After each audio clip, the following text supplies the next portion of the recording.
வானத்தையும் பூமியையும் படைத்த சர்வ வல்லமையுள்ள இறைவனாகிய அல்லாவின் பெயரை கொண்டு துவங்குகின்றேன்.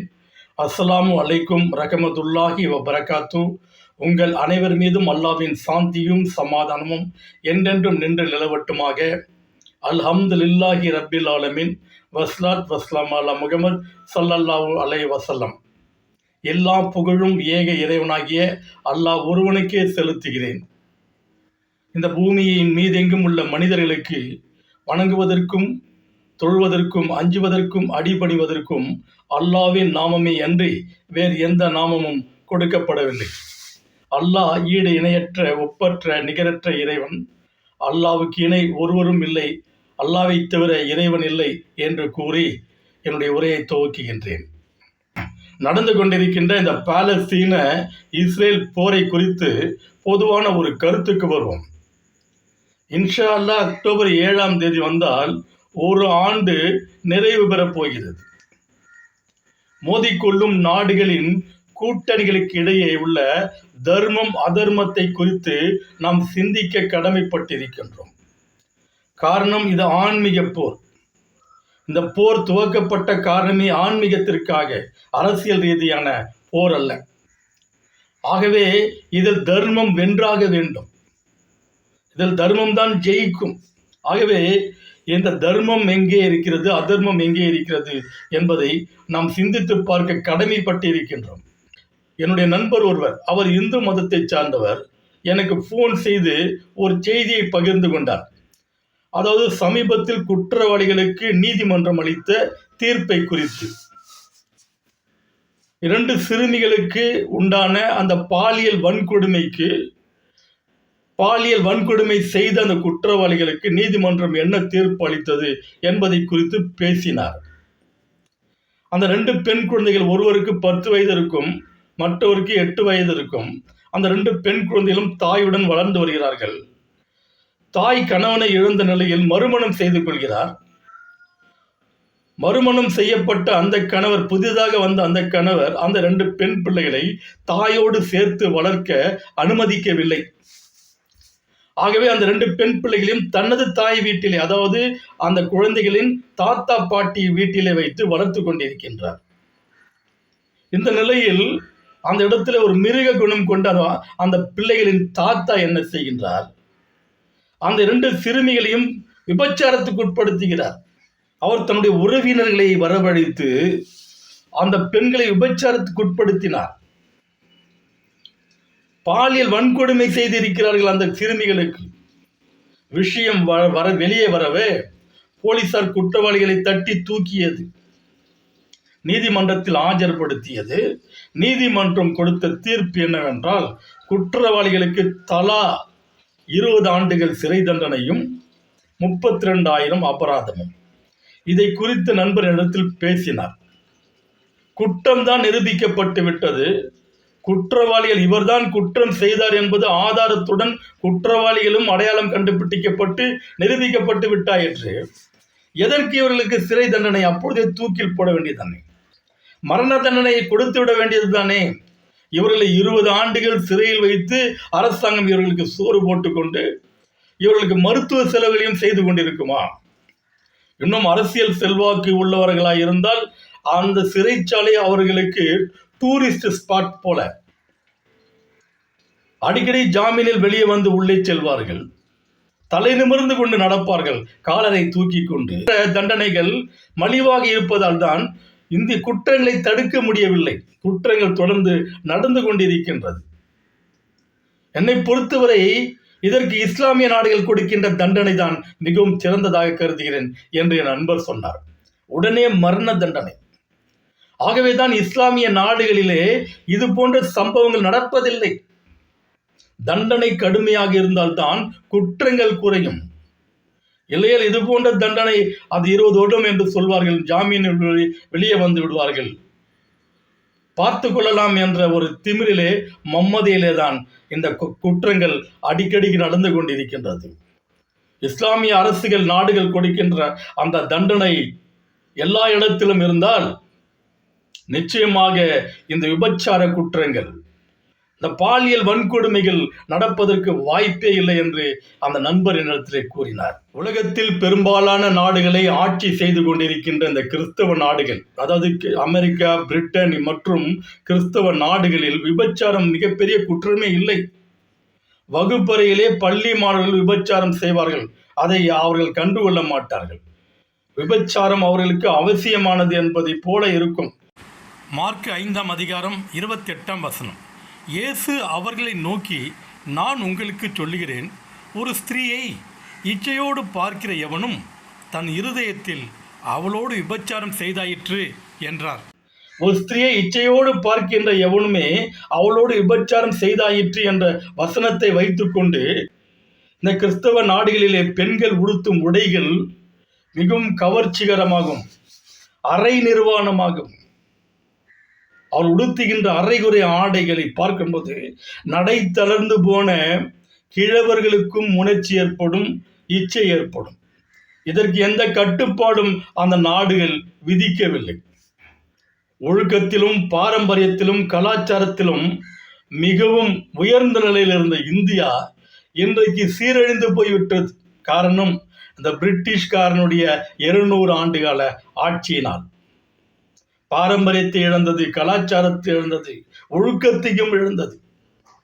இன்றைக்கு அந்த நாட்டினுடைய ஆடை அலங்காரத்தின் மீது ஆசைப்பட்டு மோகம் கொண்டு இன்றைக்கு இந்திய பெண்களும் அதுபோன்ற ஆடைகளை உடுத்துகின்ற ஒரு நிலைக்கு தள்ளப்பட்டு விட்டது என்றால் அதற்கு அந்த பிரிட்டிஷ் அரசு இந்தியாவை ஆண்ட அந்த ஒரு பொல்லாத காலத்தினால் வந்த விளைவுதான் என்பதை திட்டமும் தெளிவுமாக கூற முடியும்.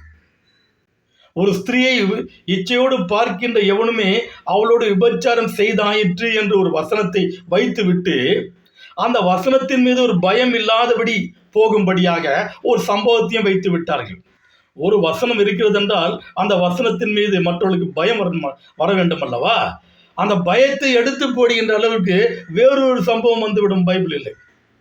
அது என்னவென்றால், ஒரு விபச்சார ஸ்திரீ இயேசுடைய பாதங்களிலே பரிமள தைலத்தை ஊற்றி அவருடைய பாதங்களை கழுவி தன் தலைமயிரினால் அந்த அவருடைய பாதத்தை துடைத்து ஓயாமல் முத்தம் செய்தாலாம் அவருடைய பாதத்தை. யோவான் 12ஆம் அதிகாரம் 3ஆம் வசனம். அப்பொழுது மரியாள் விலையேற பெற்ற கலங்கமில்லாத நலதலம் என்னும் தைலத்தில் ஒரு ராத்தல் கொண்டு வந்து அதை இயேசுவின் பாதங்களில் பூசி தன் தலைமயிரால் அவருடைய பாதங்களை துடைத்தாள். அந்த வீடு முழுவதும் தைலத்தின் பரிமளத்தினால் நிறைந்தது. லூக்கா 7ஆம் அதிகாரம் 37-38 வசனங்கள்.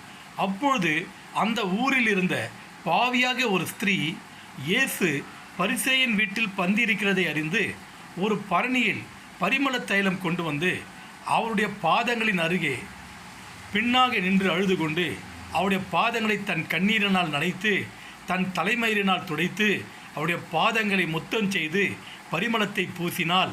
ஒரு ஸ்திரியை விச்சையோடு பார்க்கின்ற எவனுமே அவளோடு விபச்சாரம் பண்ணியாயிற்று என்ற அந்த வசனம் இந்த சம்பவத்தினால் வீக்காகிவிட்டது. எந்த சம்பவத்தினால்?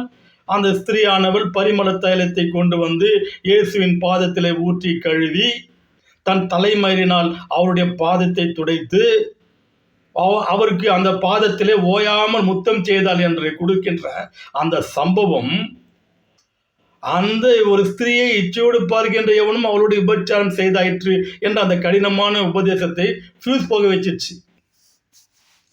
ஆகவே தான் என்ன பண்ணாங்க, அதை விட்டுட்டானுங்க. அந்த கடினமான உபதேசத்தை விட்டுட்டு இந்த விபச்சார ஸ்திரீ பரிமள தைலத்தை பாதத்திலே பூசி கழுவி தன் தலைமயிரினால் துவட்டின சம்பவத்தை வைத்து டேவன்சி கோட்னு ஒரு இங்கிலீஷ் படத்தை தயாரிச்சிட்டான்.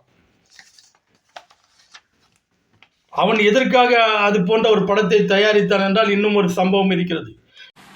யோவான் 20ஆம் அதிகாரம் 17ஆம் வசனம்.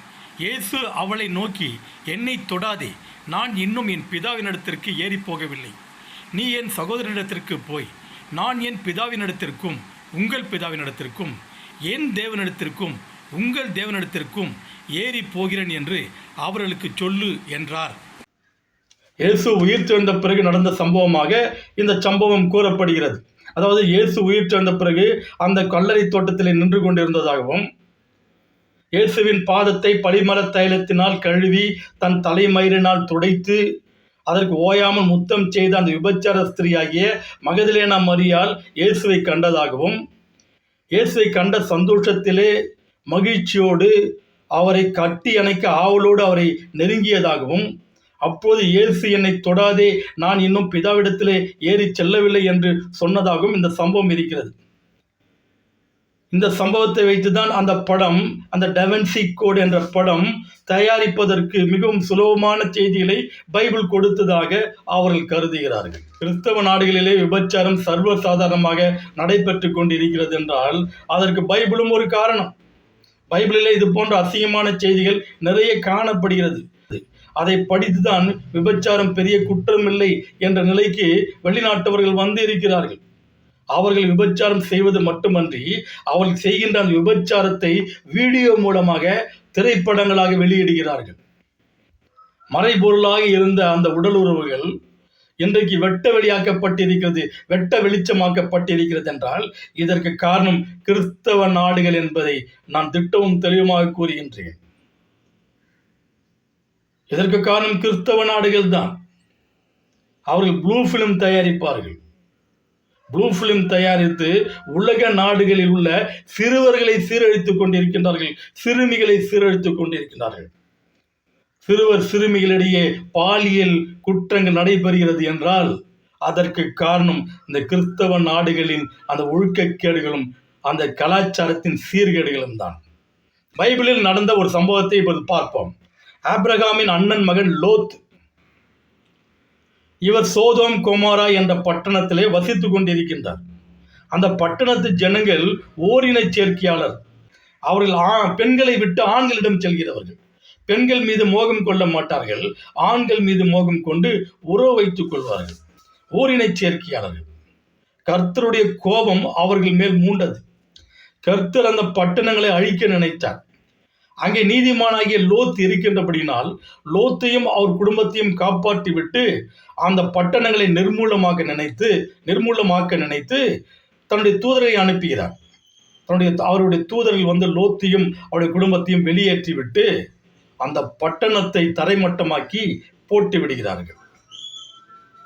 லோத்துடைய மனைவி, ஐயோ இந்த கிராமத்தை, இந்த பட்டணத்தை விட்டு வந்து விடுகிறோமே என்று திரும்பி பார்த்து உப்பு தூணாக மாறிவிட்டாள். அவள் ஒரு உப்பு தூணாக மாறினாள் என்று பைபிள் கூறுகிறது. இப்படிப்பட்ட ஒரு சம்பவத்துல லோத் என்ன பண்ணுகிறார், தன்னுடைய மீதி உள்ள 2 மகள்களோடு அவர் என்ன செய்கின்றார், ஒரு மலை அடிவாரத்தில் ஒரு கெபியிலே தங்கி இருக்கின்றார்.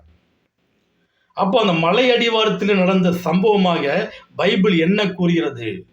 ஆதியாகமம் 19ஆம் அதிகாரம் 30 முதல் 36 வசனங்கள் வரை. பின்பு லோத்து சோவாரில் குடியிருக்க பயந்து சோவாரை விட்டு போய் அவனும் அவனோட கூட அவனுடைய 2 குமாரத்திகளும் மலையிலே வாசம் பண்ணினார்கள். அங்கே அவனும் அவனுடைய 2 குமாரத்திகளும் ஒரு கெபியில் குடியிருந்தார்கள். அப்போது மூத்தவள் இளையவளை பார்த்து, நம்முடைய தகப்பன் முதிர் வயதானார், பூமியின் மீதெங்கும் நடக்கிற முறைமையின்படியே நம்மோடே சேர பூமியிலே ஒரு புருஷனும் இல்லை. ஆகவே நம்முடைய தகப்பனாலே சந்ததி உண்டாகும்படி அவருக்கு மதுவை குடிக்க கொடுத்து அவரோடு சயனிப்போம் வா என்றாள். அப்படியே அன்று இரவிலே தங்கள் தகப்பனுக்கு மதுவை குடிக்க கொடுத்தார்கள்.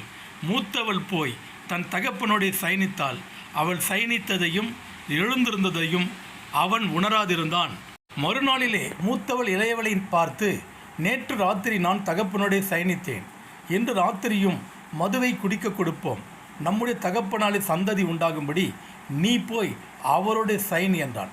அப்படியே அன்று ராத்திரியிலும் தங்கள் தகப்பனுக்கு மதுவை குடிக்க கொடுத்தார்கள்.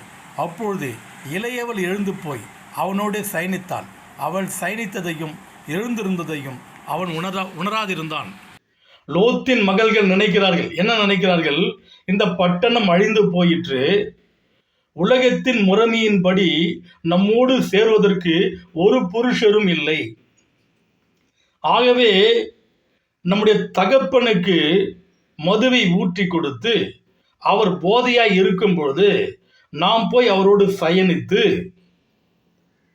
அவரோடு உடலுறவு கொண்டு அதன் மூலமாக நம்முடைய சந்ததிகளை ஏற்படுத்திக் கொள்வோம் என்று நினைத்து மூத்தவள் சொல்கின்றால், இன்றைக்கு நம்முடைய தகப்பனுக்கு நான் மதுவை ஊற்றி கொடுத்து அவர் போதையாய் இருக்கும்போது அவளோடு உடலுறவு கொள்கின்றேன். பிறகு நீ இளையவளாகிய நீ மறுபடியும் நான் என்ன செய்தேனோ அதே காரியத்தை செய்து நீயும் அவரோடு சயனித்துக்கொள், உடலுறவு கொண்டு கொள் என்று சொல்கிறார்கள். இவ்வாறாகவே 2 பேரும் தகப்பனுக்கு மதுவை ஊட்டி கொடுத்து அவரோடு உடலுறவு கொண்டு கர்ப்பமானார்கள். அந்த 2 பெண்களும் தன் தகப்பனால் கர்ப்பவதியானார்கள் என்று பைபிள் கூறுகிறது. வசனத்தை பாருங்கள். ஆதியாகமம் 19:36 இவ்விதமாய் லோத்தின் குமாரத்திகள் இருவரும் தங்கள் தகப்பனாலே கர்ப்பவதியானார்கள். எவ்வளவு ஒரு கேவலமான செய்தி பாருங்கள். இதை ஜீர்ணிக்க முடியவில்லை. இது போன்ற செய்திகள் தான் நான் கிறிஸ்தவத்தை விட்டு விலகி வந்ததற்கு காரணமே. எவ்வளவு ஒரு கேவலமான செய்தியை பாருங்கள். அங்கே ஓரினை சேர்க்கையிலே ஈடுபட்டிருக்கின்ற அக்கிரமத்தின் மிகுதியின் காரணத்தினால் கர்த்தருக்கு கோபம் உண்டாகி அந்த பட்டணத்தையே நிர்மூலமாக்கினார், எரித்து சாம்பலாக்கினார் என்று சொல்லி அதிலிருந்த ஒரு நீதிமானை காப்பாற்றி ஓரிடத்திற்கு கொண்டு வந்த பிறகு இது போன்ற ஒரு செய்தி நடக்கும் என்றால் அந்த ஓரினை சேர்க்கையே பரவாயில்லை, ஏற்றுக்கொள்ளலாம் என்ற அளவுக்கு அல்லவா இந்த செய்தி அதைவிட மிக கேவலமாக இருக்கிறது. இது பரிசுத்த வேதாகமம்.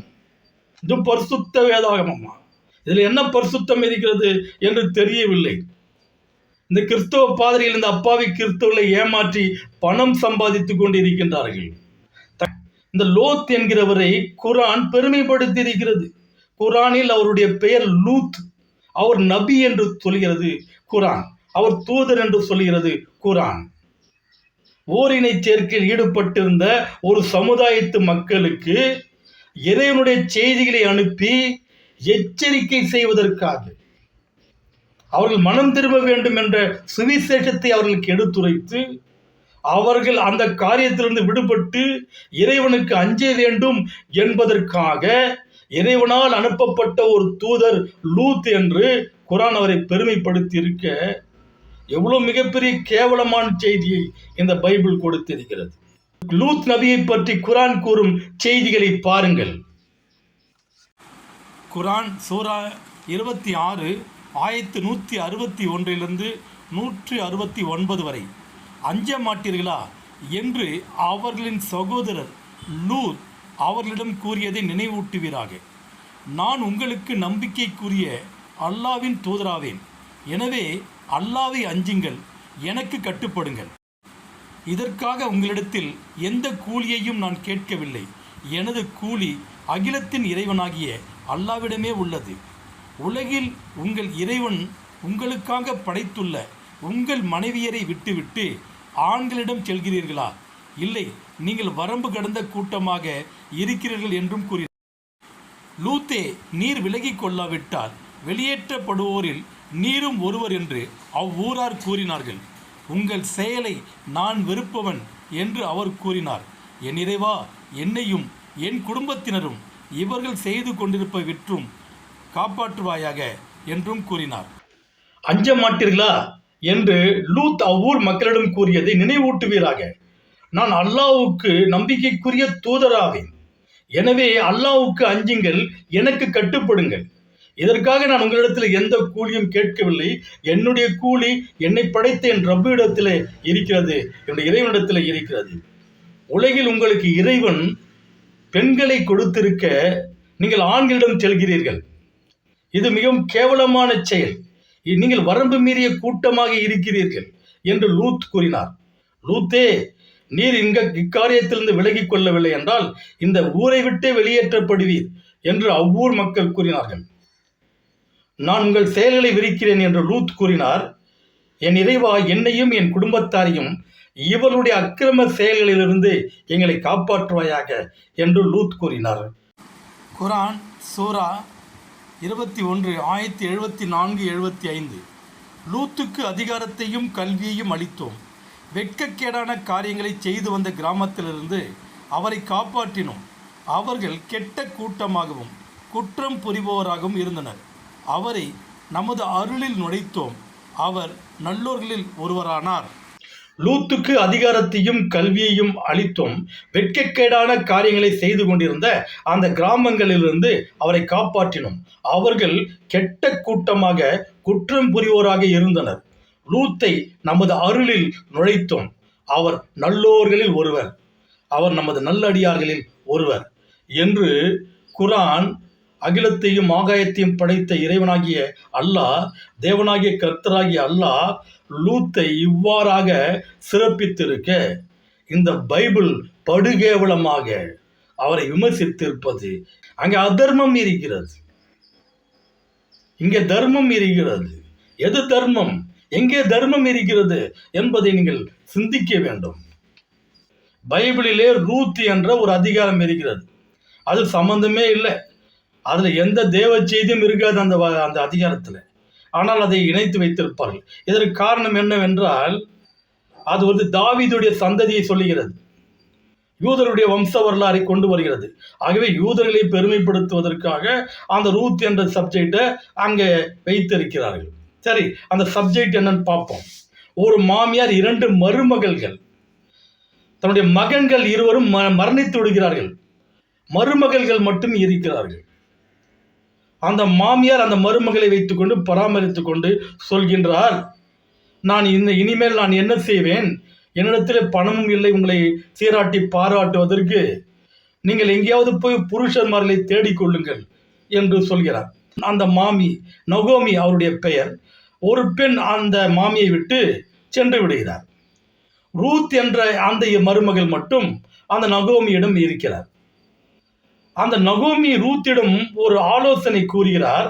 என்னவென்றால், போவாஸ் என்கிற ஒருவன் இருக்கின்றான், அந்த கோதுமை வயல் எல்லாம் அவனுக்கு தான் சொந்தம், நான் சொல்கிறபடி நீ கேட்டு நடந்தால் அவன் உனக்கு புருஷனாவான் என்று ஒரு ஆலோசனை கொடுக்கிறார். அந்த ஆலோசனை என்னவென்று பாருங்கள். ரூத் 3ஆம் அதிகாரம் 3-4 வசனங்கள் மற்றும் 7வது வசனம்.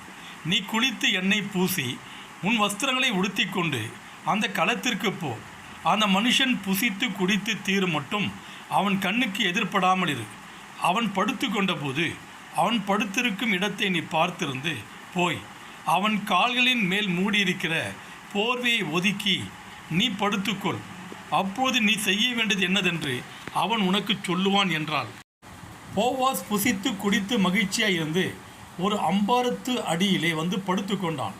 அப்பொழுது அவள் மெல்ல போய் அவன் கால்களின் மேல் மூடியிருக்கிற போர்வையை ஒதுக்கி அவளும் படுத்து கொண்டாள். நீ குளித்து தலைக்கு எண்ணெயை பூசி வஸ்திரங்களை உடுத்தி கொண்டு அவனுடைய களத்திற்கு போ, அவன் புசித்து குடித்து தீரு மட்டும் நீ அவன் கண்களுக்கு எதிர்படாமல் ஒளிந்திரு. அவன் புசித்து குடித்து தீர்ந்து விட்ட பிறகு, அவன் படுத்து கொண்ட பிறகு அவன் போர்வையை விலக்கி நீ உள்ளே சென்று படுத்துக்கொள். பிறகு உனக்கு என்னவோ அவன் அதை செய்வான். பாருங்கள், எத்தனைக்கும் மோசேக்கு நியாயப்பிரமாணம் கொடுத்து விட்ட பிறகு நடந்த சம்பவம். நியாயப்பிரமாணத்தின் மூலமாக திருமண சட்டங்கள் கொடுக்கப்பட்ட பிறகு நடந்த சம்பவம். ஒரு முறையாக ஒரு ஆணும் பெண்ணும் எப்படி திருமணம் செய்து கொண்டு வாழ வேண்டும் என்று தேவனாகிய கர்த்தரால் திருமண சட்டங்களை கொடுத்து விட்ட பிறகு நடந்த சம்பவமாக பைபிள் கூறுகிறது. அங்கே சட்டங்கள் இருக்கும், அதே சமயத்தில் அந்த சட்டங்களை உதாசீனப்படுத்துகின்ற அளவிற்கு, புறக்கணிக்கின்ற அளவுக்கு ஒரு சம்பவம் நடக்கும். தான் பைபிள். சட்டமும் கொடுத்துருவாங்க, ஆனால் அந்த சட்டத்தை மீறுகின்ற சம்பவங்களும் இருக்கும். எதற்கு இந்த சம்பவங்களை முன்வைக்கிறேன் என்றால், உலகத்தில் பெரும்பாலான நாடுகளை ஆட்சி செய்து கொண்டிருக்கின்ற கிறிஸ்தவ நாடுகளில் தான் இந்த பைபிள் இருக்கிறது. இந்த பைபிளில் தான் இது போன்ற சம்பவங்கள் இருக்கின்ற பொழுது அவர்களுக்கு விபச்சாரத்தை குறித்த பயம் எப்படி வரும்?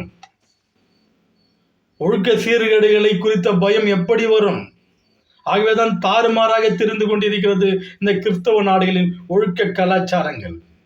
இஸ்லாமிய ஆட்சி செய்கின்ற நாடுகளில் கற்பழிப்பு இல்லை, விபச்சாரம் இல்லை, கள்ளக்காதல் இல்லை, காதல் இல்லை, அந்நிய ஆணும் அந்நிய பெண்ணும் காதலிப்பது இல்லை, போதை இல்லை, அங்கே வட்டி இல்லை, மோசடி இல்லை, கொலை இல்லை, கொள்ளை இல்லை. இல்லை இல்லை என்று சொல்வதற்கு காரணம் என்ன? அங்கே சட்டம் தண்டனை கடுமையாக்கப்பட்டிருக்கிறது. அங்கே அதர்மம் நிலைத்து நிற்கிறது. அங்கே அதர்மத்திற்கு நேராக, அதர்மத்திற்கு எதிராக தர்மம் நிலைத்து நிற்கிறது. ஆகவேதான் தர்மம் நிலைத்து நிற்கவேதான் சட்டம் அந்த தண்டனை கடுமையாக கொடுக்கிறது. இப்பொழுது புதிதாக ஒன்று உருவெடுத்திருக்கிறது, டேட்டிங். திருமணத்திற்கு முன்பு அந்த நிச்சயிக்கப்பட்ட ஆணும் பெண்ணும் தனியாக தங்கிக் கொள்ளலாம். இதுதான் இப்ப இன்றைக்கு இருக்கிற ஹியூமன் ரைட்ஸ். இவர்கள் சொல்கிறார்களே, இஸ்லாமிய நாடுகளில் தண்டனை கடுமையாக இருக்கிறது, ஹியூமன் ரைட்ஸ் மீறல் நடக்கிறது அங்கே என்று. இதுதான் ஹியூமன் ரைட்ஸா? திருமணத்திற்கு முன்பு ஆணும் பெண்ணும் அறை எடுத்து தங்குவது. ஆகவேதான் அந்நாடுகளில் புது மாப்பிள்ளைக்கு வருகின்ற மணப்பெண்கள் கற்புடையவர்களாக இருக்கிறார்கள். இங்கே எதிர்பார்க்க முடியுமா? மற்ற நாடுகளிலே, இஸ்லாம் அல்லாத நாடுகளிலே இது போன்ற ஒன்றை எதிர்பார்க்க முடியுமா? இன்னும் வரப்போகிற காலங்கள் இன்னும் மிகவும் கொடுமையாக இருக்கும். சிந்திக்க வேண்டும். கண்ணிமை வேண்டும். பெண்களுக்கு கட்சிதவி ஏற்படக்கூடாது என்று பைபிள் திட்டமும் தெளிவாக கூறி இருக்கிறது. ஒரு இடத்துல நியாயப்பிரமாண சட்டத்துல, மோசே கொடுக்கப்பட்ட நியாயப்பிரமாண சட்டத்துல இவ்வாறாக கூறியிருக்கிறது. பாருங்கள். உபாகமம் 22ஆம் அதிகாரம் 13 வசனங்களிலிருந்து 19 வசனம் வரை. ஒரு ஸ்திரீயை விவாகம் பண்ணின ஒருவன் அவளிடத்தில் பிரவேசித்த பின்பு அவளை வெறுத்து, நான் இந்த ஸ்திரீயை விவாகம் பண்ணி அவளிடத்திலே சேர்ந்தபோது கன்னிமையை காணவில்லை என்று அவள் மேல் ஆவலாதியான விசேஷங்களை சாற்றி அவளுக்கு அவதூறு உண்டாக்கினாள். அந்த ஸ்திரீயின் தகப்பனும் அவள் தாயும் அவளுடைய கன்னிமையின் அடையாளத்தை பட்டணத்து வாசலில் உள்ள மூப்பரிடத்தில் கொண்டு வர கடவியர்கள். அங்கே அந்த பெண்ணின் தகப்பன், என் மகளை இந்த மனிதனுக்கு மனைவியாக கொடுத்தேன், இவன் அவளை வெறுத்து, நான் உன் மகளிடத்தில் கன்னிமையை காணவில்லை என்று ஆவலாதியான விசேஷங்களை அவள் மேல் சாற்றுகிறான். என் மகளுடைய கன்னிமையின் அடையாளம் இங்கே இருக்கிறது என்று மூப்பரிடத்தில் சொல்வானாக. பின்பு பட்டணத்து மூப்பருக்கு முன்பாக அந்த வஸ்திரத்தை விரிக்க கடவர்கள். அப்பொழுது அந்த பட்டணத்து மூப்பர் அந்த மனிதனை பிடித்து அவனை தண்டித்து, அவன் இஸ்ரவேலில் ஒரு கன்னியை அவதூறு பண்ணினதினாலே அவன் கையில் 100 வெள்ளிக்காசை அபராதமாக வாங்கி பெண்ணின் தகப்பனுக்கு கொடுக்க கடவர்கள். அவளோ அவனுக்கு மனைவியாய் இருக்க வேண்டும். அவன் தன் ஜீவன் உள்ளளவும் அவளை தள்ளிவிடக்கூடாது. ஒரு பெண்ணை விவாகம் பண்ணின ஒருவன் அந்த பெண்ணிடத்திலே கன்னிமை காணப்படவில்லை என்று குற்றம் சுமத்தி அதை சபையோரிடத்திலே கொண்டு வர வேண்டும், மூப்பர்களிடத்திலே கொண்டு வர வேண்டும். அதற்கு தகுந்த ஆதாரத்தை அவன் காட்ட வேண்டும். தகுந்த ஆதாரத்தை காட்டவில்லை என்றால் அவன் அந்த தகப்பனிடத்தில், அந்த பெண்ணின் தகப்பனுக்கு 100 வெள்ளிக்காசை அவன் அபராதமாக செலுத்த வேண்டும். மேலும் அந்த பெண்ணை, தன் ஜீவன் உள்ளவரை அந்த பெண்ணை தன் மனைவியாக்கி கொண்டு அவளிடத்தில் வாழ வேண்டும். அவளை ஒரு காலம் தள்ளிவிடலாகாது. ஆனால் அந்த குற்றம் நிரூபிக்கப்பட்டால், என்னவென்று பாருங்கள். உபாகமம் 22ஆம் அதிகாரம் 20-21 வசனங்கள். அந்த பெண்ணிடத்தில் கன்னிமை காணப்படவில்லை என்னும் சங்கதி மெய்ப்பட்டதேயானால் அந்த பெண்ணை அவள் தகப்பனுடைய வீட்டு வாசலுக்கு முன்பாக கொண்டு வந்து, அவள் இஸ்ரவேலில் மதிக்கெட்ட காரியத்தை செய்து தன் தகப்பன் வீட்டிலே வேசித்தனம் பண்ணினபடினாலே அவளுடைய பட்டணத்து மனிதர் அவளை கல்லெறிந்து கொல்ல கடவர்கள். இப்படியே தீமையை உன் நடுவிலிருந்து விலக்க கடவாய் என்றார். அந்த குற்றம் நிரூபிக்கப்பட்டால் அவள் தன் தகப்பன் வீட்டிலே வேசித்தனம் பண்ணினபடியால் அவளை சபையார், மூப்பர்கள் கல்லெறிந்து கொல்ல கடவியர்கள். இப்படியே தீமையை இஸ்ரவேலே உம்மிடத்திலிருந்து நீக்கி போட கடவாய். எவ்வளவு பெரிய குற்றம், எவ்வளவு பெரிய தண்டனை பாருங்கள். ஒரு பெண்ணிடத்திலே கன்னிமை காணப்படவில்லை என்று நிரூபிக்கப்பட்டால் அவள் தன் தகப்பன் வீட்டிலே வேசித்தனம் பண்ணினாள் என்று அவளை கல்லெறிந்து கொன்று இஸ்ரவேலில் இருந்த அந்த களங்கத்தை நீக்க வேண்டும், தீமையை விட்டு விலக்க வேண்டும் என்று நியாயப்பிரமாண சட்டம் கூறியது. அந்த காலத்துல இருந்து அப்படிதான். ஏன் இந்தியாவிலும் தமிழ்நாட்டில் கூட இந்த நிலைமை இருந்தது. ஒரு வெள்ளை துணியை அந்த முதலிரவின் படுக்கையிலே விரித்து விடுவார்கள். காலையில் அந்த பெரியவர்கள், பெண்மணிகள் பெரியவர்கள் சென்று அந்த வெள்ளை துணியை பார்ப்பார்கள். அது கண்ணிச் சிதைவு ஏற்பட்டிருக்க வேண்டும். ஏற்பட்டிருந்தால் ஒரு திருப்தி கொள்வார்கள். தன்னுடைய பிள்ளைக்கு ஒரு ஒழுக்கமான பெண் வந்திருக்கிறாள், கற்பு சிதையாத பெண் வந்திருக்கிறாள் என்று திருப்தி கொள்வார்கள். இப்போது செய்ய முடியுமா? அவ்வளவுதான். மாப்பிள்ளை வீட்டுக்காரன் பெண் வீட்டுக்காரன் அடித்து புரள வேண்டியதுதான். மறாவது நாளே, கல்யாணத்தின் மறாவது நாளே இவர்கள் 2 பேரும் ரோட்டில் புரண்டு கொண்டு வீச்சர்வாவை எடுத்துக்கொண்டு வெட்டி கொள்ள வேண்டியதுதான். இன்றைக்கு அது எதிர்பார்க்க முடியாது. அந்த அளவிற்கு போய்விட்டது. இன்றைக்கு கலாச்சாரம் சீரழிந்து விட்டது. இஸ்லாமியுடைய சட்டங்கள் கொடுமையானதாம். அது மனித உரிமை மீறலாம். ஒருத்தர் ஆதங்கப்படுகிறார். அந்த இஸ்லாமியுடைய சட்டங்களும் அந்த தண்டனைகளையும் பற்றி அவர் வீடியோ வெளியிட்டிருக்கிறார். அதை சற்று பாருங்கள். நம்ம நாட்டுல பல குற்றங்கள் நடக்கும் போதெல்லாம் நாம கொதிச்சு போய் அரபு நாடுகள்ல கொடுக்கப்படுற தண்டனை போல இங்கேயும் கொடுக்கணும்னு சொல்லுவோம். ஏன்னா அப்பதான் இங்க நடக்கிற குற்றம் குறையும்னு.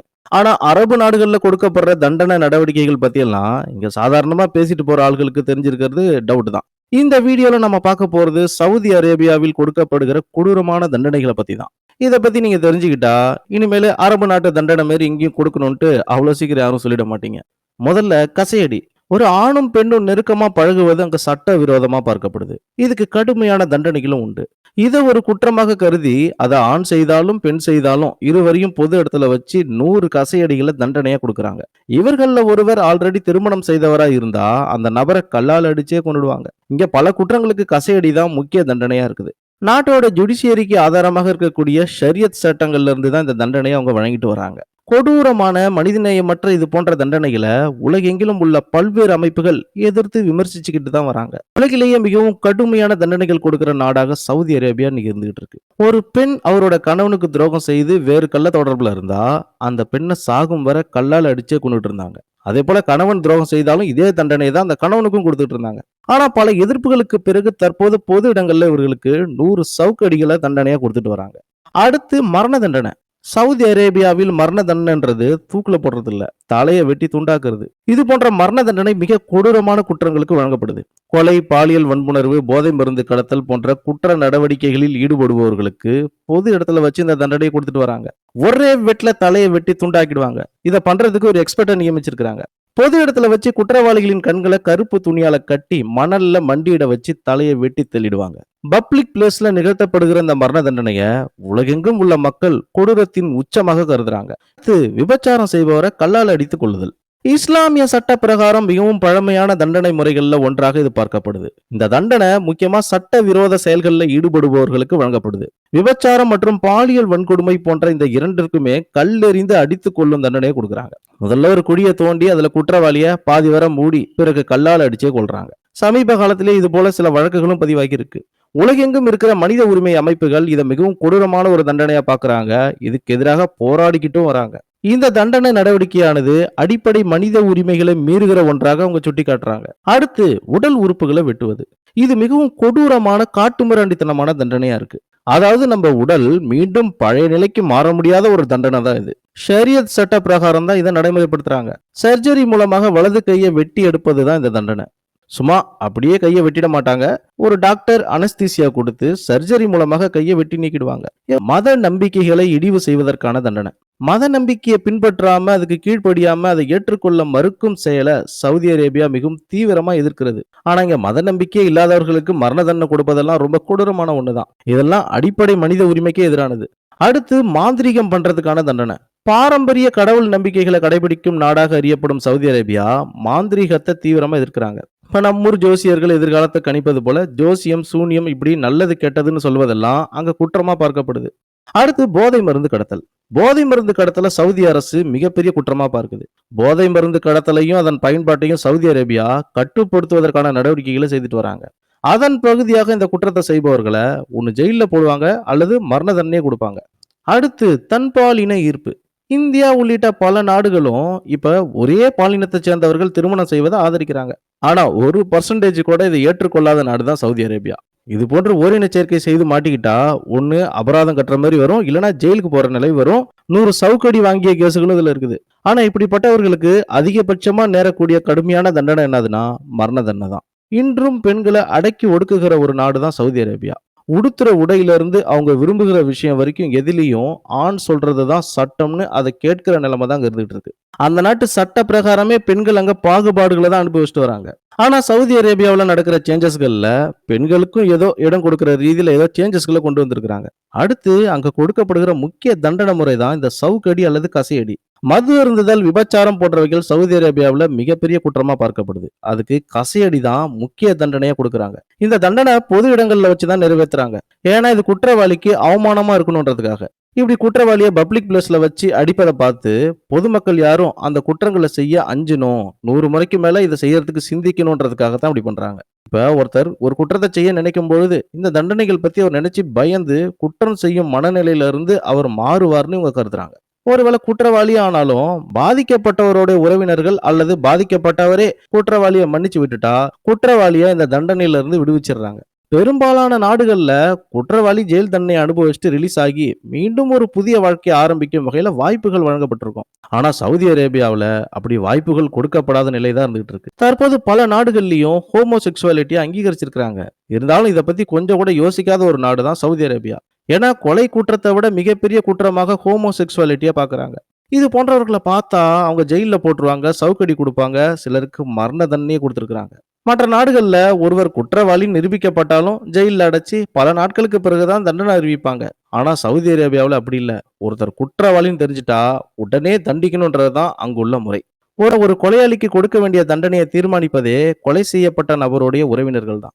அந்த குடும்பத்தினர் மரண தண்டனை கொடுக்க சொல்லிட்டா அவங்க முன்னாடியே வச்சு குற்றவாளியை கொலை செஞ்சிருவாங்க. அதே போல கொலை செய்யப்பட்டவருடைய உறவினர்கள் குற்றவாளியை சும்மா விட்டுட சொல்லிட்டா கோர்ட்டும் அவங்களுக்கு எதிராக நிற்காது. முதியோர் இல்லத்தை பார்க்க முடியாது இஸ்லாமிய நாடுகளிலே. முதியோர் இல்லம் இல்லை. ஏனென்றால் குர்ஆன் திட்டமும் தெளிவுமாக அவர்களுக்கு எச்சரித்து சொல்லப்பட்ட வார்த்தைகள் இருக்கிறது. அந்த வார்த்தைகளுக்கு இஸ்லாமியர்கள் கட்டுப்படுகிறார்கள்.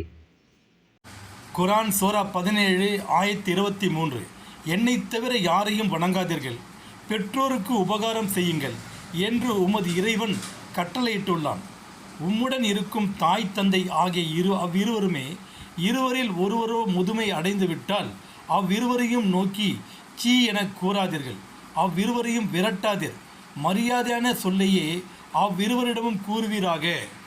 என்னை தவிர யாரையும் வணங்காதீர்கள், பெற்றோருக்கு உபகாரம் செய்யுங்கள் என்று உமது இறைவன் கட்டளையிட்டு உள்ளான். உம்முடன் இருக்கும் உம்முடைய பெற்றோர்கள் தாய் தந்தை ஆகிய இருவரும் முதுமையை அடைந்து விட்டால் அவர்களை சீ என்று சொல்லாதீர்கள். சீ என்று சொல்லி அவர்களை புறக்கணிக்காதீர்கள், அவர்களை விரட்டாதீர்கள், மரியாதையான சொல்லை அவர்களுக்கு பயன்படுத்த வேண்டும், ஜாக்கிரதை என்று அல்லாஹ் எச்சரித்திருக்கு. அந்த குர்ஆன் வசனங்களுக்கு கட்டுப்பட்டவர்களாய் அவர்கள் முதியோர் இல்லத்திலே தன் பெற்றோர்களை சேர்க்க மாட்டார்கள் இஸ்லாமியர்கள். சூரா 4 ஆயத்து 135, நம்பிக்கை கொண்டோரே, உங்களுக்கோ பெற்றோருக்கோ உறவினருக்கோ பாதகமாக இருந்தாலும் நீங்கள் நீதியை நிலைநாட்டுவோராகவும் அல்லாஹ்வுக்காக சாட்சி கூறுவோராகவும் ஆகிவிடுங்கள். வாதியோ பிரதிவாதியோ செல்வந்தனாக இருந்தாலும் ஏழையாக இருந்தாலும் அவ்விருவருக்கும் அல்லாஹ்வே பொறுப்பாளன். நீதி வழங்குவதில் மனோ இச்சையை பின்பற்றாதீர்கள். நீங்கள் சாட்சியத்தை புரட்டினாலோ புறக்கணித்தாலோ நீங்கள் செய்வதை அல்லாஹ் நன்கறிபவனாக இருக்கிறான். நம்பிக்கை கொண்டோரே, உங்களுக்கோ உங்கள் பெற்றோருக்கோ உங்கள் உறவினருக்கோ உங்கள் தீர்ப்பு பாதகமாக இருந்தால் நீங்கள் நீதியை மட்டுமே நிலைநாட்டுவோராகவும் அல்லாஹ்வுக்கு பயந்து சாட்சி கூறுவோராகவும் இருங்கள். வாதியோ பிரதிவாதியோ ஏழையாகவோ செல்வந்தனாகவோ இருந்தாலும் அவர்களுக்கு அல்லாஹ் பொறுப்பாளன். நீங்கள் நீதி வழங்குவதில் உங்களின் மனோ இச்சையை, அதாவது உங்கள் சுய விருப்பத்தை பின்பற்றாதீர்கள். நீங்கள் சாட்சியை புரட்டினாலோ புறக்கணித்தாலோ நீங்கள் செய்வதை அல்லாஹ் நன்கு அறிபவனாக இருக்கின்றான் என்று இந்த வசனம் கூறுகிறது. யூதர்கள் மார்க்க சட்டங்களை தங்களுக்கு ஏற்றபடி வளைத்துக் கொள்வார்கள். வேதங்களை மாற்றுவதிலும் வேத வார்த்தைகளை மாற்றி அமைப்பதிலும் வல்லவர்கள். வசனம் சொல்கிறது, ஏசாயா 59 அதிகாரம் 14-15 வசனங்கள். நியாயம் பின்னிட்டு அகன்றது, நீதி தூரமாய் நின்றது, சத்தியம் வீதியிலே இடறி யதார்த்தம் வந்து சேர மாட்டாமற் போகிறது. சத்தியம் தள்ளுபடியாயிற்று, பொல்லாப்பை விட்டு விலகுகிறவன் கொள்ளையாகிறான். இதை கர்த்தர் பார்த்து நியாயமில்லை என்று விசனம் உள்ளவரானார். நியாயம் பின்னிட்டு அகன்றது, நீதி தூரமாய் நின்றது, சத்தியம் வீதியிலே இடறி யதார்த்தம் வந்து சேராமற் போகிறது. சத்தியம் தள்ளுபடியாயிற்று, பொல்லாப்பை விட்டு விலகுகிறவன் கொள்ளையாகிறான். யாரெல்லாம் பொல்லாப்பை விட்டு விலகிறானோ அவெல்லாம் கொள்ளையாகிறானோ. வசனம் இவ்வாறாக கூறுகிறது. மல்கியா 2:9 நீங்கள் என் வழியை கை கொள்ளாமல் வேதத்தை குறித்து பட்சபாதம் பண்ணினபடியால் நானும் உங்களை எல்லா ஜனத்துக்கு முன்பாக அற்பரும் நீசரும் ஆக்கினேன். நீங்கள் என் வழியை கை கொள்ளாமல் வேதத்தை குறித்து பட்சபாதம் பண்ணினபடியினால் உங்களை எல்லா ஜனத்துக்கு முன்பாகவும் அற்பரும் நீசரும் ஆக்கினேன். இது இஸ்ரவேலை குறித்த ஒரு வசனம், தீர்க்கதரிசன வசனம். அது இந்த வசனத்தை நிறைவேற்றியிருக்கிறார். யூதர்களை எல்லா ஜனங்களுக்கு முன்பாக அவர்களிடத்தில் தர்மம் இல்லாத காரணத்தினால், அவர்களுடைய எண்ணங்களும் சிந்தனைகளும் எப்போதுமே அதர்மத்தையே சிந்தித்து கொண்டிருக்கின்ற காரணத்தினால், அவருடைய இருதயங்கள் நாளும் பொல்லாதவைகளையே நினைத்து கொண்டிருக்கின்ற காரணத்தினால் தேவனாகி கர்த்தராகி அல்லாஹ் அவர்களை ஜனங்களுக்கு முன்பாக அற்பரும் நீசருமாக்கி போட்டார்.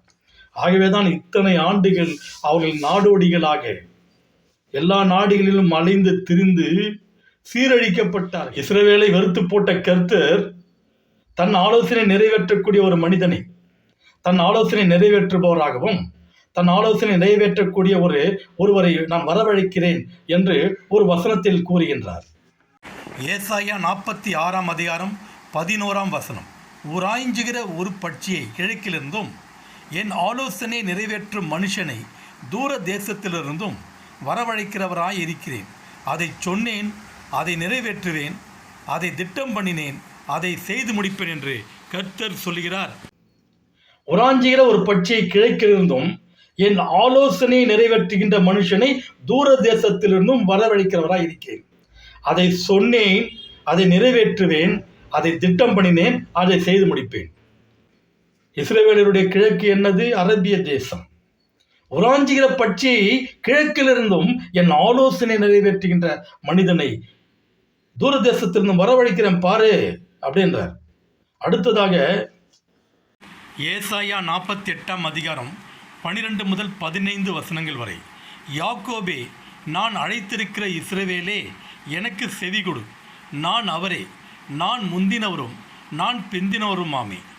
என் கரமே பூமியை அஸ்திபாரப்படுத்தி என் வலது கை வானங்களை அளவிட்டது. நான் அவைகளுக்கு கட்டளையிட அவைகள் அனைத்தும் நிற்கும். இஸ்ரவேலரே, நீங்கள் எல்லோரும் கூடி வந்து கேளுங்கள். கர்த்தருக்கு பிரியமானவன் அவருக்கு சித்தமானதை பாபிலோனில் செய்வான். அவன் புயம் கல்தேயரின் மேல் இருக்கும் என்பதை இவர்களில் அறிவித்தவன் யார்? நானே அதை சொன்னேன்.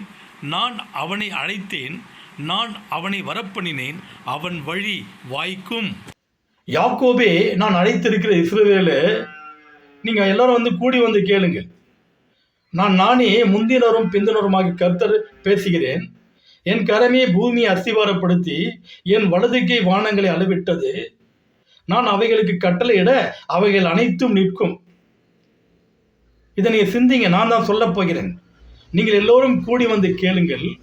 கர்த்தருக்கு பிரியமானவன் அவருக்கு சித்தமானதை பாபிலோனிலே செய்வான். அவனுடைய புயம் கல்தேரின் மேல் இருக்கும் என்பதை இவர்களுக்கு அறிவித்தவன் யார்? நானே அவனை வரவழைத்தேன், அவனை வர சொன்னேன், அவனை அழைத்தேன், அவனை வரப்பண்ணினேன், அவன் செயல் வாய்க்கும், அவன் வழி வாய்க்கும். தர்மம் வெல்லும். நான் சொல்றேன், தர்மம் வெல்லும். உராஞ்சியரை பற்றி கிழக்கிலிருந்து அரபிய தேசத்திலிருந்து என் ஆலோசனை நிறைவேற்றுகின்ற மனுஷனை தூர தேசத்திலிருந்து வரவழைக்கின்றேன். கர்த்தருக்கு பிரியமானவன் அவருக்கு சித்தமானதை பாபிலோனில் செய்வான். அவன் புயம் கல்தேரின் மேல் இருக்கும். நானே அதை சொன்னேன், அவனை வரப்பண்ணினேன், அவன் வழி வாய்க்கும். தர்மம் வெல்லும். நான் சொல்கின்றேன், இதற்கு மிஞ்சினது என்ன? அதர்மம் வென்றுவிடப் போகிறதா? அதர்மம் வென்றுவிடப் போகிறதா? தர்மம் வெல்லும். கர்த்தருக்கு பிரியமானவன் கர்த்தருக்கு சித்தமானதை பாபிலோனில் செய்வான். இந்த பாபிலோன் தேசம் விக்கிரக கோட்டையாக இருந்தது, சாத்தானுடைய கோட்டையாக இருந்தது. இந்த பாபிலோன் தேசம்தான் இஸ்ரவேலின் பல தீர்க்கதரிசிகளை சிறை கைதிகளாக கொண்டு வந்து அந்த பாபிலோன் தேசத்தில் இருக்கின்ற சிலைகளை எல்லாம் வணங்கும்படியாக கட்டளையிட்டது. இந்த இஸ்ரவேல் மேல் போர் தொடுத்து இஸ்ரவேல் மக்களை சிறை கைதிகளாக தன்னுடைய தேசத்திற்கு கொண்டு வந்தது மாத்திரமல்லாமல் இஸ்ரவேலுக்கு அனுப்பப்பட்ட தீர்க்கதரிசிகளை தங்களுடைய விக்கிரகங்களை வணங்கும்படியாக அந்த மன்னன் நேபுகாத் நேச்சர் கட்டளையிட்டான். தன்னுடைய விக்கிரகங்களுக்கு ஆராதனை செய்யும்படியாக அவர்களை துன்புறுத்தி வற்புறுத்தினான். ஆகவேதான் கர்த்தர் அந்த அக்கிரமத்தை நிவர்த்தி செய்யும்படியாக அவர்களை தண்டிக்கும்படியாக உராஞ்சிகிற பட்சியை கிழக்கிலிருந்து அரபிய தேசத்திலிருந்து வர வைக்கிறார். அது கர்த்தருக்கு சித்தமானதை அவருக்கு பிரியமானவனாகிய அவர் கர்த்தருக்கு சித்தமானதை பாபிலோனிலே செய்தார். பாபிலோனிலே இருக்கிற விக்கிரகங்களை எல்லாம் மோதி உடைக்கப்பட்டது. இன்றைக்கு பாபிலோன் ஈரான் ஈராக் தேசமாக மாறி லா இலாஹ இல்லல்லாஹ் தேவனாகிய கர்த்தர் ஒருவரே கர்த்தர், அவரை தவிர தேவன் இல்லை என்று முழக்கமிடுகிறது. இன்றைக்கு அந்த பாபிலோனிலே ஒரு விக்கிரகத்தை கூட காண முடியாது. கர்த்தருக்கு பிரியமானவன் அவருக்கு சித்தமானதை பாபிலோனிலே செய்வான். ஏசாயா 21:9 இதோ ஒரு ஜோடு குதிரை பூண்ட ரதத்தின் மேல் ஏறி இருக்கிற ஒரு மனுஷன் வருகிறான். பாபிலோன் விழுந்தது, பாபிலோன் விழுந்தது, அதன் விக்கிரக தேவர்களை எல்லாம் தரையோடே மோதி உரைத்தார் என்று பிரதியுத்தரம் சொல்கின்றான். இதோ ஒரு ஜோடு குதிரை பூண்ட ஒரு மனுஷன் ரதத்தின் மேலே ஏறி வரானா. ஏசாயா தீர்க்கதரிசி சொல்றார், ஏதோ ஒரு ஜோடு குதிரை பூண்ட ஒரு மனுஷன் ரதத்தின் மேலே ஏறி வந்து ஏதோ பாபிலோன் விழுந்தது விழுந்தது என்று சொல்லி ஆரவாரமிட்டு அதன் விக்கிரகங்களை எல்லாம் தரையிலே மோதி உடைத்தார் ஒரு மனிதர் என்று தீர்க்க தரிசனம் சொல்கிறார். இந்த தீர்க்க தரிசனம் யாருக்கு? இயேசு கிறிஸ்து விக்கிரகங்களை எல்லாம் பாபிலோனுக்கு சென்று விக்கிரகத்தை எல்லாம் மோதி உடைச்சாரா? இதில் இஸ்ரவேலின் தீர்க்கதரிசிகள் யாருன்னா போயிட்டு அந்த பாபிலோனில் இருக்கிற விக்கிரகத்தை மோதி உடைச்சிட்டு இன்றைக்கு ஓரிரை கொள்கையுடைய தேசமாக மாறி இருக்கிறது. அதன் காரணமாக அவர்கள் இருந்தார்களா? யார் இருந்தது? மனசாட்சி இருக்க வேண்டும், சிந்திக்க வேண்டும். பாபிலோன் மன்னன் ஆகிய நேபுகாத் நேச்சர் ஒரு கனவு காண்கின்றார். அவர் அந்த நாட்டு தீர்க்கதரிசிகளுக்கு, குறி சொல்கிறவர்களுக்கு, ஜோதிடர்களுக்கெல்லாம் ஒரு கட்டளையிடுகிறார். என்ன கட்டளையிடுகிறார் என்றால், நான் ஒரு கனவை கண்டேன், அந்த கனவையும் சொல்ல வேண்டும், அதன் பொருளையும் சொல்ல வேண்டும் என்கிறார்.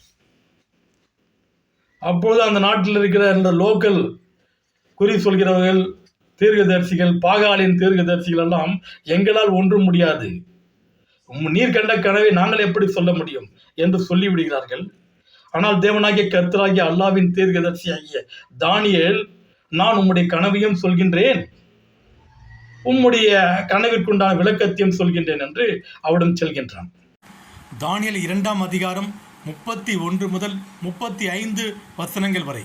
ராஜாவே, நீர் ஒரு பெரிய சிலையை கண்டீர். அந்த பெரிய சிலை மிகுந்த பிரகாசமுள்ளதாய் இருந்தது. அது உமக்கு எதிரே வந்து நின்றது. அதன் ரூபம் பயங்கரமாய் இருந்தது. அந்த சிலையின் தலை பசும்பொன்னும், அதன் மார்பும் அதன் புயங்களும் வெள்ளியும், அதன் வயிறும் அதன் தொடையும் வெண்கலமும், அதன் கால்கள் இரும்பும், அதன் பாதங்கள் பாதி இரும்பும் பாதி களிமண்ணுமாய் இருந்தது. நீர் பார்த்து கொண்டிருக்கும் போதே கைகளால் பெயர்க்கப்படாத ஒரு கல் பெயர்ந்து உருண்டு வந்து அந்த சிலையை இரும்பும் களிமண்ணுமாகிய அதன் பாதங்களில் மோதி அவைகளை நொறுக்கி போட்டது. அப்பொழுது அந்த இரும்பும் களிமண்ணும் வெண்கலமும் வெள்ளியும் பொன்னும் ஏகமாய் நொறுங்குண்டு கோடை காலத்தில் போரடிக்கிற களத்திலிருந்து பறந்து போகிற பதரை போலாயிற்று. அவைகளுக்கு ஓர் இடமும் கிடையாதபடி காற்று அவைகளை அடித்து கொண்டு போயிற்று. சிலையை மோதின கல்லோவென்றால் ஒரு பெரிய பர்வதமாகி பூமியை எல்லாம் நிரப்பிற்று. ராஜாவே, நீ ஒரு சிலையை உமது கனவிலே கண்டீர்.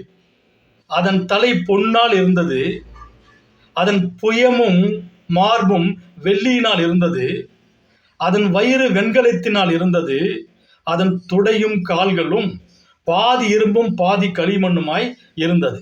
இதுதான் நீர் கண்ட அந்த சிலை. அப்படியென்றால் அதன் அர்த்தத்தையும் நான் கூறுகின்றேன். அந்த தலை பொன்னாலாக இருக்க கண்டீரே, அது உம்முடைய பேரரசு, பாபிலோன் பேரரசு. அடுத்ததாக புயமும் மார்பும் வெள்ளியினால் இருப்பதாக கண்டீரே, அது பெர்ஷிய மேதிய பேரரசு. உமக்கு பின்னால் தோன்றுகின்ற அடுத்த பேரரசு. அடுத்ததாக வயிறு வெண்கலத்திலே கண்டீரே, அது கிரேக்க பேரரசு. அடுத்ததாக கால் பாதி இரும்பும் பாதி களிமண்ணுமாக கண்டீரே, அது ரோம பேரரசு. பாபிலோன் பேரரசு, பெர்ஷிய மேதிய பேரரசு, கிரேக்க பேரரசு, ரோம பேரரசு. ஒரு கல் கைகளினால் பெயர்க்கப்படாமல் மலைகளிலிருந்து உருண்டு வந்து அந்த சிலையை மோதி உடைத்து காற்று பறக்கடிக்கும் பதரை போல் ஆகிவிட்டது. அது தும்சம் செய்து அதன் தூசிகள் கூட காணாமல் போய்விட்டது. அந்த சிலையின் தூசிகள் கூட. என்னுடைய அர்த்தம் தான், உங்களுக்கு பிறகு பெர்ஷிய மேதிய பேரரசு, அதற்கு பிறகு கிரேக்க பேரரசு, அதற்கு பிறகு ரோமானிய பேரரசு. இந்த பேரரசுகளை எல்லாம் கையினால் பெயர்க்கப்படாத ஒரு கல் அந்த விக்கிரக ஆராதனை நாடுகளினுடைய விக்கிரகங்களை எல்லாம் மோதி உடைத்து தானே என்றென்றைக்கும் நிலைத்து நிற்கின்றது. தானியேல் 2ஆம் அதிகாரம் 44ஆம் வசனம். அந்த ராஜாக்களின் நாட்களிலே பரலோகத்தின் தேவன் என்றென்றைக்கும் அழியாத ஒரு ராஜ்யத்தை எழும்ப பண்ணுவார். அந்த ராஜ்யம் வேறே ஜனத்துக்கு விடப்படுவதில்லை. ஒரு கல் கையால் பெயர்க்கப்படாமல் மலையிலிருந்து உருண்டு வந்து இரும்பையும் வெண்கலத்தையும் களிமண்ணையும் வெள்ளியையும் பொன்னையும் நொறுக்கினதை நீர் கண்டீரே, அப்படியே அது அந்த ராஜ்யங்களையெல்லாம் நொறுக்கி நிர்மூலமாக்கி தானோ என்றென்றைக்கும் நிற்கும். அந்த ராஜாக்களின் நாட்களிலே, எந்த ராஜாக்களின் நாட்களிலே? பாபிலோன் பேரரசு முடிந்தவுடன், பெர்ஷிய மேதிய பேரரசு முடிந்தவுடன், கிரேக்க பேரரசு முடிந்தவுடன், இந்த ரோம பேரரசு இவைகளெல்லாம் நிர்மூலமாக்கப்பட்டு முடிந்தவுடன் அந்த ராஜாக்களின் நாட்களிலே பரலோகத்தின் தேவன் என்றென்றைக்கும் அழியாத ஒரு ராஜ்யத்தை எழும்ப பண்ணுவார். அந்த ராஜ்யம் வேறு ஜனத்துக்கு விடப்படுவதில்லை.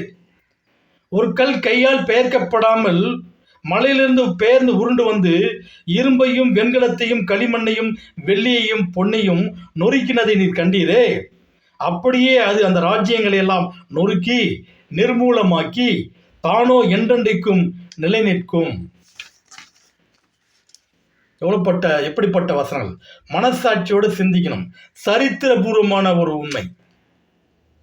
இந்த பாபிலோன் பேரரசுக்கு பிறகு, இந்த பெர்ஷிய மேதிய பேரரசுக்கு பிறகு, இந்த கிரேக்க பேரரசுக்கு பிறகு, ரோம பேரரசுக்கு பிறகு ஒரு என்றென்றைக்கும் அழியாத ஒரு ராஜ்யத்தை பரலோகத்தில் இருக்கிற தேவனாகிய கர்த்தர் ஏற்படுத்துகிறார். அந்த ராஜ்யம் வேறு எந்த ஜனத்துக்கும் விடப்படுவதில்லை என்று இந்த வசனம் இருக்கும்போது, அந்த ரோம பேரரசுக்கு பிறகு ஏற்பட்ட மிகப்பெரிய பேரரசு அரபு பேரரசு. பரலோக தேவன் வேறொரு ராஜ்யத்தை, அழியாத ராஜ்யத்தை எழும்ப பண்ணுவார். அந்த ராஜ்யம் வேற ஜனத்திற்கு கொடுக்கப்படவில்லை. இன்றைக்கு வரைக்கும் 1400 ஆண்டுகள் வரைக்கும் வேறே ஜனங்களுக்கு அந்த ராஜ்யம் கொடுக்கப்படாமல் இன்றைக்கு இஸ்லாமிய நாடுகளாகவே இருக்கிறது என்பது பைபிள் கூறுகின்ற தீர்க்க தரிசனம் நிறைவேறி இருக்கிறது. சிந்திக்க வேண்டும். ஏசாயா 28ஆம் அதிகாரம் 16ஆம் வசனம். ஆதலால் கர்த்தராகிய ஆண்டவர் உரைக்கிறது, இதோ அஸ்திபாரமாக ஒரு கல்லை நான் சீயோனில் வைக்கிறேன், அது பரீட்சிக்கப்பட்டதும் விலையேற பெற்றதும் திட அஸ்திபாரம் உள்ளதுமான மூளைக்கல்லாய் இருக்கும், விசுவாசிக்கிறவன் பதறான். ஆதலால் கர்த்தராகிய ஆண்டவர் உரைக்கிறது என்னவென்றால், இதோ அஸ்திபாரமாக ஒரு கல்லை நான் சீயோனில் வைக்கிறேன், அது பரீட்சிக்கப்பட்டதும் விலையேற பெற்றதும் திட அஸ்திபாரமானதுமான மூளைக்கல்லாக இருக்கும், விசுவாசிக்கிறவன் பதறான். நான் ஒரு திட அஸ்திபாரமான விலையேற பெற்றதுமான ஒரு பரீட்சிக்கப்பட்டதுமான ஒரு மூளைக்கல்லை சீயோனில் வைக்கிறேன். சீயோன் என்றால் பாலைவனம். சீயோன் என்றால் வெறும் தாவீது நகரம் மாத்திரம் சீயோன் அல்ல. முதல் சீயோன் காபத்துல்லா தான். மக்காவில் அமைந்திருக்கின்ற அந்த காபத்துல்லா தான் முதலாக கட்டப்பட்ட சீயோன். இது 2வது சீயோன் தான் பைத்துல் மக்திஸ், ஜெருசலேம் தேவாலயம். 2வது சீயோன். முதலாவது சீயோன் காபத்துல்லா, அரேபிய தேசத்தில் உள்ள காபத்துல்லா. ஏதோ பரீட்சிக்கப்பட்டதும் விலையேறப்பட்டதும் திட அஸ்திபாரம் உள்ள கல்லை நான் சீயோனில் வைக்கிறேன். இதைதான் அஜ்ருல் அஸ்வத் என்று அந்த கல்லை போய் முத்தமிடுகிறார்கள் காபத்துல்லாவிலே. ஹஜ் உமராவுக்கு செல்கின்ற பயணிகள் அந்த கல்லை முத்தமிடுகிறார்கள். அது கைகளால் பெயர்க்கப்படாத ஒரு கல் உருண்டு வந்து அந்த மோதின சிலையை உடைத்து அது சுக்குநூறாக்கி தானோ என்றென்றைக்கும் ஒரு அழியாத ராஜ்யமாக நிலைத்து நிற்பதற்கு அடையாளமாக தான் அஜ்ரல் அஸ்வத் என்ற கல் அந்த காபத்துல்லாவிலே பொறிக்கப்பட்டு அதை போய் முத்தமிடுகிறார்கள். அந்த திடம் அஸ்திபாரமான கல், மூளைக்கல், அது ரசூல் ஸல்லல்லாஹு அலைஹி வஸல்லம், நபிகள் நாயகம் ஸல்லல்லாஹு அலைஹி வஸல்லம் அவர்களை குறிப்பிடுவதாக அது கருதப்படுகிறது. மத்தேயு 21:42-43 வசனங்கள். இயேசு அவர்களை நோக்கி, வீடு கட்டுகிறவர்கள் ஆகாதென்று தள்ளின கல்லே மூளைக்கு தலைக்கல்லாயிற்று, அது கர்த்தராலே ஆயிற்று, அது நம்முடைய கண்களுக்கு ஆச்சரியமாய் இருக்கிறது என்று நீங்கள் வேதத்தில் ஒரு காலம் வாசிக்கவில்லையா? ஆகையால் தேவனுடைய ராஜ்யம் உங்களிடத்திலிருந்து நீக்கப்பட்டு அதற்கேற்ற கடிகளை தருகிற ஜனங்களுக்கு கொடுக்கப்படும். ஆகாதென்று தள்ளப்பட்ட கல்லே மூளைக்கு தலைக்கல்லாயிற்று என்று இதைதான் குறிப்பிடுகின்றார்.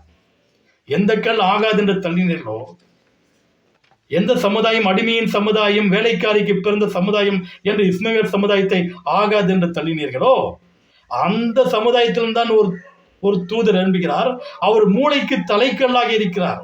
அவர் பரீட்சிக்கப்பட்டதும் திட அஸ்திபாரம் உள்ள வெளியேறப்பட்டதுமான ஒரு மூளைக்கல்லாக சீயோனில் இருக்கின்றார்.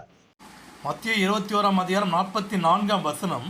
இந்த கல்லின் மேல் விழுகிறவன் நொறுங்கி போவான், இது எவன் மேல் விழுமோ அவனை நசுக்கி போடும் என்று நான் உங்களுக்கு சொல்லுகிறேன் என்றார். விசுவாசிக்கிறன் எவனுக்கு விசுவாசம் இருக்கிறதோ அவன் பதட்டப்பட மாட்டான். எவனுக்கெல்லாம் விசுவாசம் இல்லையோ அவன் தான் அதை ஏற்றுக்கொள்ள மறுப்பான். விசுவாசம் இருக்கிறவன் அதை ஏற்றுக்கொள்வதற்கு தயங்குவதில்லை. விசுவாசிக்கிறவன் பதறான். அந்த கல்லின் மேல் விழுகிறவன் நொறுங்கி போவான். அந்த கல் எவன் மீது விழுமோ அது அவனை நசுக்கி போடும். அந்த தர்மத்தின் மீது விழுகிறவன் நொறுங்கி போவான். அந்த தர்மம் எவன் மீது, அந்த அதர்மத்தின் மீது விழுந்தால் அது அவனை நசுக்கி போடும். ஆகவே தர்மம் ஜெயிக்கும். நான் இன்றைக்கு பாலஸ்தீனம்தான் வெற்றி கொள்ளும் என்று உறுதியான நம்பிக்கையில இருக்கின்றேன். ஏனென்றால் அவ்வளவு தீர்க்க தரிசனங்கள் தர்மம் தான் வெல்லும் என்று தேவனாகிய கர்த்தராகிய அல்லாஹ் தம்முடைய தீர்க்கதரிசிகளின் மூலமாக நிறைய தீர்க்க தரிசனங்களை கொடுத்திருக்கிறார். எழும்பு எழும்பு சீயோனே, உன் வல்லமையை தரித்துக்கொள், பரிசுத்த நகரமாகிய எருசலேமே உன் அலங்கார வஸ்திரங்களை உடுத்திக்கொள், விருத்த சேதனம் இல்லாதவனும் அசுத்தனும் இனி உன்னிடத்தில் வருவதில்லை. இது வாக்கு தத்தம். விருத்த சேதனம் இல்லாதவன் அசுத்தன் யாரு? அதர்மம் உள்ளவன், தர்ம சிந்தனை இல்லாதவன். அவன் அந்த தர்மத்தின் பக்கம் நெருங்க முடியாது. அந்த பைத்துல் மக்திஸ், ஜெருசலேம் தேவாலயத்தின் பக்கம் அவனால் நெருங்கவே முடியாது என்று சொல்லிவிட்ட காரணத்தினால் நான் மிகவும் நம்பிக்கையாக இருக்கிறேன். இந்த கல்லின் மீது விழுகிறவன் நொறுங்கி போவான். இந்த கல் எவன் மீது விழுமோ அவனை நசுக்கி போடும். அக்கிரமக்காரர்களை நசுக்கி போடும் இந்த கல் இஸ்லாமிய கல். அதர்மம் செய்கிறவர்களை நசுக்கி போடும். புராஞ்சிகிற பட்சியை கிழக்கிலிருந்தும் என் ஆலோசனை நிறைவேற்றுகின்ற மனுஷனை தூரதேசத்திலிருந்தும் வரவழைக்கிறவராய் இருக்கிறேன்.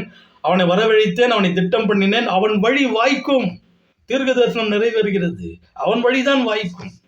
எந்த மனுஷனை அரபி தேசத்திலிருந்து கொண்டு வந்து கர்த்தருக்கு பிரியமானதை அவன் பாபிலோனிலே செய்தானோ அந்த மனிதனுடைய வழிதான் வாய்க்கும் என்று தீர்க்க தரிசனம் இருக்கும்போது எப்படி அமெரிக்காவும் யூதர்களும் இஸ்ரேலர்களும் அந்த பாலஸ்தீன் நாட்டை வெற்றி கொள்ள முடியும்? மண்ணை தான் கவ வேண்டும். அந்த ராஜாக்களின் நாட்களிலே தேவனாகிய கர்த்தர் வேறொரு ராஜ்யத்தை எழும்ப பண்ணுவார். பாபிலோன், கல்தேய ராஜ்யம், கிரேக்க ரோம பேரரசுக்கு பிறகு வேறொரு ராஜ்யத்தை எழும்ப பண்ணுவார். அந்த ராஜ்யம் என்றென்றைக்கும் நிலைத்து நிற்கும். அதை வேறே ஜனத்திற்கு விடப்படுவதில்லை என்று தீர்க்க தரிசனம் இருக்கும்போது எப்படி பாலஸ்தீனம் தோல்வி அடையும்?